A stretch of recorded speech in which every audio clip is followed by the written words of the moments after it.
Hello ವೀಕ್ಷಕರೇ, welcome to ವಿದೂರಂಗ್ ರುಚಿ creations. ಇವತ್ತಿನ ವಿಡಿಯೋದಲ್ಲಿ ನಾನು ಬ್ರೆಡ್ ಪಿಜ್ಜಾ ಹೇಗೆ ಮಾಡೋದು ಅಂತೇಳಿ ತೋರಿಸ್ಕೊಡ್ತೀನಿ. ನೀವೇನಾದರೂ ನಮ್ಮ ಚಾನಲ್ಗೆ ಹೊಸಬ್ರಾಗಿದ್ದರೆ ಸಬ್ಸ್ಕ್ರೈಬ್ ಮಾಡ್ಕೊಳ್ಳಿ. ವಿಡಿಯೋ ಇಷ್ಟ ಆದರೆ ಲೈಕ್ ಮತ್ತು ಶೇರ್ ಮಾಡೋದನ್ನ ಮರಿಬೇಡಿ. ಹಾಗಾದರೆ ಬನ್ನಿ, ಈ ಬ್ರೆಡ್ ಪಿಜ್ಜಾನ ಸಿಂಪಲ್ ಆಗಿ ಮನೇಲಿ ಹೇಗೆ ಮಾಡ್ಕೊಳ್ಳೋದು ಅಂತೇಳಿ ತೋರಿಸ್ಕೊಡ್ತೀನಿ. ಬನ್ನಿ, ಈಗ ಇದಕ್ಕೆ ಬೇಕಾದ ಇಂಗ್ರೀಡಿಯೆಂಟ್ಸ್ ಮತ್ತು ಹೇಗೆ ಮಾಡೋದು ಅಂತೇಳಿ ನೋಡೋಣ. ಮೊದಲಿಗೆ ನಾನು ಬ್ರೆಡ್ ಪಿಜ್ಜಾ ಮಾಡೋದಕ್ಕೆ ಬ್ರೆಡ್ ಸ್ಲೈಸ್ನ ತೊಗೊಂಡಿದ್ದೀನಿ. ಹಾಗೆ ಇದಕ್ಕೆ ನಾನು ಬೆಣ್ಣೆ ತೊಗೊಂಡಿದ್ದೀನಿ ಮತ್ತು ಸ್ವೀಟ್ ಕಾರ್ನ್ನ ಬೇಯಿಸಿ ಇಟ್ಕೊಂಡಿದ್ದೀನಿ. ಮತ್ತು ನಾನು ಚಿಕ್ಕದಾಗಿ ಕಟ್ ಮಾಡ್ಕೊಂಡಿರುವ ಕ್ಯಾಪ್ಸಿಕಮ್ ಮತ್ತು ಈರುಳ್ಳಿನ ತೊಗೊಂಡಿದ್ದೀನಿ. ಹಾಗೆ ಇಲ್ಲಿ ನಾನು ಚೀಸ್ನ ತೊಗೊಂಡಿದ್ದೀನಿ. ಡೈಸ್ ಚೀಸ್ ತೊಗೊಂಡಿದ್ದೀನಿ. ಮತ್ತು ಪೆಪ್ಪರ್ ಪೌಡರು, ಜೀರಿಗೆ ಪೌಡರು ಮತ್ತು ಖಾರದ ಪುಡಿ ತೊಗೊಂಡಿದ್ದೀನಿ. ನಂತರ ಇದಕ್ಕೆ ನಾನು ಪಿಜ್ಜಾ ಪಾಸ್ತಾ ಸಾಸ್ ಅಂತ ಹೇಳಿ ಬರುತ್ತೆ, ಅದನ್ನು ತೊಗೊಂಡಿದ್ದೀನಿ. ಹಾಗೆ ಇದಕ್ಕೆ ನಾನು ಚಿಲ್ಲಿ ಫ್ಲೇಕ್ಸು ಮತ್ತು ಆರಿಗ್ಯಾನೋನ ತೊಗೊಂಡಿದ್ದೀನಿ. ಇದನ್ನು ನೀವು ಸಿಂಪಲ್ಲಾಗಿ ಈಸಿಯಾಗಿ ಮಾಡ್ಕೊಳ್ಬೋದು ಮನೇಲೆ. ಸೇಮ್ ನೀವು ಹೊರಗಡೆ ಪಿಜ್ಜಾ ತಿಂತೀರಲ್ವ, ಅದೇ ರೀತಿ ಇರುತ್ತೆ. ಅದೇ ಟೇಸ್ಟಲ್ಲೇ ಹೇಗೆ ಮಾಡ್ಕೊಳ್ಳೋದು ಅಂತೇಳಿ ತೋರಿಸ್ಕೊಡ್ತೀನಿ. ಹಾಗೆ ಇದಕ್ಕೆ ರುಚಿಗೆ ತಕ್ಕಷ್ಟು ಉಪ್ಪನ್ನು ತೊಗೊಂಡಿದ್ದೀನಿ. ಬನ್ನಿ ಈಗ ಹೇಗೆ ಮಾಡೋದು ಅಂತೇಳಿ ನೋಡೋಣ. ಮೊದಲಿಗೆ ನಾನು ಬ್ರೆಡ್ನ ತೊಗೊಂಡಿದ್ದೀನಿ. ಇದಕ್ಕೆ ನಾನು ಬೆಣ್ಣೆನ ಸ್ಪ್ರೆಡ್ ಮಾಡ್ಕೊಳ್ತಾ ಇದ್ದೀನಿ. ನೋಡಿ, ಸ್ವಲ್ಪ ಬೆಣ್ಣೆ ನಾನು ಕಾಸ್ಕೊಂಡು ಹಾಕ್ಕೊಳ್ತಾ ಇದ್ದೀನಿ. ನೋಡಿ, ಬ್ರೆಡ್ ನಾವು ಉಲ್ಟಾ ಹಾಕ್ಕೋಬೇಕು, ಅಂದರೆ ಕೆಳಗಡೆ ಭಾಗಕ್ಕೆ ನಾವು ಬೆಣ್ಣೆ ಹಚ್ಕೊಬೇಕು, ಮೇಲ್ಗಡೆ ನಾನೀಗ ಸಾಸ್ ಹಚ್ಕೊಳ್ತಾ ಇದ್ದೀನಿ. ಇದು ನಿಮಗೆ ಆನ್ಲೈನಲ್ಲಿ ಅಥವಾ ಅಂಗಡಿಗಳಲ್ಲಿ ಸಿಗತ್ತೆ, ಪಿಜ್ಜಾ ಮತ್ತು ಪಾಸ್ತಾ ಸಾಸ್ ಅಂತ ಹೇಳಿ ಇರುತ್ತೆ. ಅದನ್ನು ನಾನು ಇವಾಗ ಬ್ರೆಡ್ಗೆಲ್ಲ ನೀಟಾಗಿ ನಾನು ಸ್ಪ್ರೆಡ್ ಮಾಡ್ಕೊಳ್ತಾ ಇದ್ದೀನಿ. ನೋಡಿ, ಈ ಥರ ಫುಲ್ಲು ನೀಟಾಗಿ ಸಾಸ್ನ ಬ್ರೆಡ್ ಮೇಲೆ ಹಚ್ಕೊಳ್ಳಿ. ಈಗ ಇದಕ್ಕೆ ನಾನು ಚೀಸ್ನ ಹಾಕ್ಕೊಳ್ತಾ ಇದ್ದೀನಿ. ನಾನಿಲ್ಲಿ ಡೈಸ್ ಚೀಸ್ ತೊಗೊಂಡಿದ್ದೀನಿ. ನೀವು ಸ್ಲೈಸ್ ಆದರೂ ಹಾಕ್ಕೊಳ್ಬೋದು ಅಥವಾ ಬ್ಲಾಕ್ಸ್ ಬರುತ್ತೆ, ಅದನ್ನು ತುರಿದು ಹಾಕ್ಕೊಳ್ಬೋದು. ನಾನಿಲ್ಲಿ ಆಲ್ರೆಡಿ ಡೈಸ್ ಇರೋಂಥ ಚೀಸ್ನ ತೊಗೊಂಡಿದ್ದೀನಿ. ಈಗ ಇದಕ್ಕೆ ನಾನು ಚಿಕ್ಕದಾಗಿ ಕಟ್ ಮಾಡ್ಕೊಂಡಿರುವ ಈರುಳ್ಳಿನ ಹಾಕ್ಕೊಳ್ತಾ ಇದ್ದೀನಿ. ತುಂಬ ಚಿಕ್ಕದಾಗಿ ಕಟ್ ಮಾಡ್ಕೊಂಡಿದ್ದೀನಿ. ಈರುಳ್ಳಿನೆಲ್ಲ ನೀಟಾಗಿ ಸ್ಪ್ರೆಡ್ ಮಾಡ್ಕೊಳ್ಳಿ.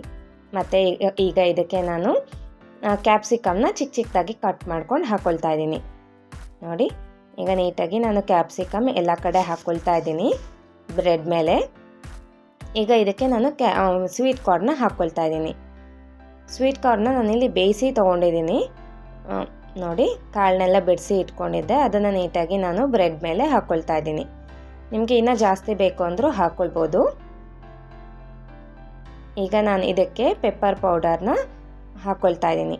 ಜಾಸ್ತಿ ಹಾಕ್ಕೊಂಡ್ಬೇಡಿ, ಎಲ್ಲ ಚಿಟಿಕೆ ಅಷ್ಟು ಮಾತ್ರ ಹಾಕ್ಕೊಳ್ಬೇಕು. ನೀಟಾಗಿ ಸ್ಪ್ರಿಂಕಲ್ ಮಾಡ್ಕೊಳ್ಳಿ. ಈಗ ಇದಕ್ಕೆ ನಾನು ಖಾರದ ಪುಡಿನ ಹಾಕ್ಕೊಳ್ತಾ ಇದ್ದೀನಿ. ನೀವು ಖಾರದ ಪುಡಿ ಆದರೂ ಹಾಕ್ಕೊಳ್ಬೋದು, ಇಲ್ಲಾಂದರೆ ಮೆಣಸಿನ್ಕಾಯಿನ ಚಿಕ್ಕದಾಗಿ ಕಟ್ ಮಾಡ್ಕೊಂಡು ಹಾಕ್ಕೊಳ್ಬೋದು. ಬಟ್ ಖಾರದ ಪುಡಿ ಹಾಕ್ಕೊಂಡ್ರೆ ಬೆಟರ್ ಆಗಿರುತ್ತೆ.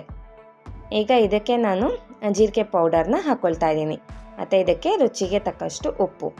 ಜಸ್ಟ್ ಇದನ್ನೆಲ್ಲ ಒಂದು ಚಿಟಿಕೆ ಅಷ್ಟು ಹಾಕ್ಕೊಳ್ಳಿ. ನೋಡಿ, ಈಗ ಇದಕ್ಕೆ ನಾನು ಚಿಲ್ಲಿ ಫ್ಲೇಕ್ಸ್ನ ಹಾಕ್ಕೊಳ್ತಾ ಇದ್ದೀನಿ. ಮಕ್ಕಳೆಲ್ಲ ತಿನ್ನೋದಾದರೆ ನೀವು ಸ್ವಲ್ಪ ಕಮ್ಮಿ ಹಾಕ್ಕೊಳ್ಳಿ. ಈಗ ಇದಕ್ಕೆ ನಾನು ಆರಿಗ್ಯಾನೋನ ಹಾಕ್ಕೊಳ್ತಾ ಇದ್ದೀನಿ. ಮಕ್ಳಿಗೆ ಕೊಡೋದಾದರೆ ನೀವು ಮೆಣಸಿನ್ಕಾಯಿ ಬದಲು ಖಾರದ ಪುಡಿ ಹಾಕ್ಕೊಳ್ಳಿ, ಯಾಕೆಂದರೆ ಮೆಣಸಿನ್ಕಾಯಿ ಮಧ್ಯದಲ್ಲಿ ಸಿಕ್ಕದೆ ಖಾರ ಆಗಿಬಿಡತ್ತೆ. ಈಗ ಇದಕ್ಕೆ ಮೇಲ್ಗಡೆ ನಾನು ಇನ್ನೂ ಸ್ವಲ್ಪ ಚೀಸ್ನ ಹಾಕ್ಕೊಳ್ತಾ ಇದ್ದೀನಿ.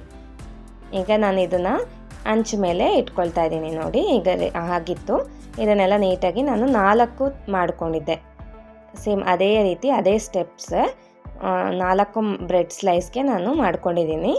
ಈಗ ಇದನ್ನು ನಾನು ಅಂಚು ಮೇಲೆ ಇಟ್ಕೊಂಡು ಗ್ಯಾಸ್ ಅಂಟಿಸ್ಕೊಳ್ತಾ ಇದ್ದೀನಿ. ಇದನ್ನು ನಾನು ಫುಲ್ ಲೋ ಫ್ಲೇಮಲ್ಲಿ ಇಟ್ಕೊಂಡು ಬೇಕ್ ಮಾಡ್ಕೊಳ್ತೀನಿ. ಅಂದರೆ ಲೋ ಫ್ಲೇಮಲ್ಲಿ ಇಟ್ಕೊಂಡು ಒಂದು ತಟ್ಟೆ ಆದರೂ ಮುಚ್ಕೊಳ್ಬೋದು, ಅಥವಾ ಕರೆಕ್ಟಾಗಿ ಅಂಚಿಗೆ ಕರೆಕ್ಟಾಗಿ ಇರೋವಂಥ ಲಿಡ್ನಾದರೂ ಕ್ಲೋಸ್ ಮಾಡಿಕೊಂಡು 5 ನಿಮಿಷ ಬೇಕ್ ಮಾಡ್ಕೊಳ್ಳಿ. ನೋಡಿ, ಈಗ 5 ನಿಮಿಷ ನಾನು ಬೇಯಿಸ್ಕೊಂಡಿದ್ದೀನಿ. ಎಷ್ಟು ಚೆನ್ನಾಗಿ ಪಿಜ್ಜಾ ಮನೇಲೇ ರೆಡಿ ಆಗಿದೆ ಅಂತೇಳಿ. ನೋಡಿ, ಬ್ರೆಡ್ ಪಿಜ್ಜಾ ಈಗ ರೆಡಿ ಆಗಿದೆ. ನಾನು ಇದನ್ನು ಒಂದು ಪ್ಲೇಟ್ಗೆ ನಾನು ಸರ್ವ್ ಮಾಡ್ಕೊಳ್ತಾ ಇದ್ದೀನಿ.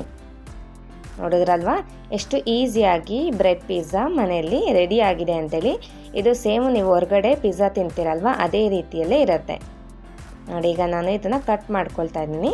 ನಿಮಗೆ ಕಟ್ ಮಾಡ್ಕೊಂಡು ತೋರಿಸ್ತೀನಿ. ನಾನು ಇಲ್ಲಿ ಸ್ವಲ್ಪ ಚೀಸ್ನ ಕಮ್ಮಿನೇ ಬಳಸ್ಕೊಂಡಿದ್ದೀನಿ. ನಿಮಗೆ ಜಾಸ್ತಿ ಬೇಕು ಅಂದರೆ ಇನ್ನೂ ಜಾಸ್ತಿನೇ ಹಾಕ್ಕೊಳ್ಬೋದು. ನೋಡಿ, ಎಷ್ಟು ಚೆನ್ನಾಗಿ ಪಿಜ್ಜಾ ರೆಡಿಯಾಗಿದೆ ಅಂತ ಹೇಳಿ. ನೋಡಿದ್ರಲ್ವಾ, ಈ ರೀತಿ ಪಿಜ್ಜಾನ ನೀವು ಮನೆಯಲ್ಲೇ ಟ್ರೈ ಮಾಡಿ ಹೇಗೆ ಬಂತು ಅಂತೇಳಿ ಕಮೆಂಟ್ ಮಾಡಿ. ಈ ವಿಡಿಯೋ ಮೂಲಕ ಮಾಡಿ ತೋರಿಸಿರುವ ಬ್ರೆಡ್ ಪಿಜ್ಜಾ ನಿಮ್ಮೆಲ್ರಿಗೂ ಇಷ್ಟ ಆಗಿದೆ ಅಂತ ಅಂದ್ಕೊಂಡಿದ್ದೀನಿ. ಇಷ್ಟ ಆಗಿದರೆ please like, share and subscribe. ಇದೇ ಥರ ಒಳ್ಳೊಳ್ಳೆ ಈಸಿ ಟೇಸ್ಟಿ ಆ್ಯಂಡ್ ಹೆಲ್ತಿ ರೆಸಿಪೀಸ್ಗೋಸ್ಕರ ನಮ್ಮ ಚಾನಲ್ನ ಫಾಲೋ ಮಾಡಿ. Thank you.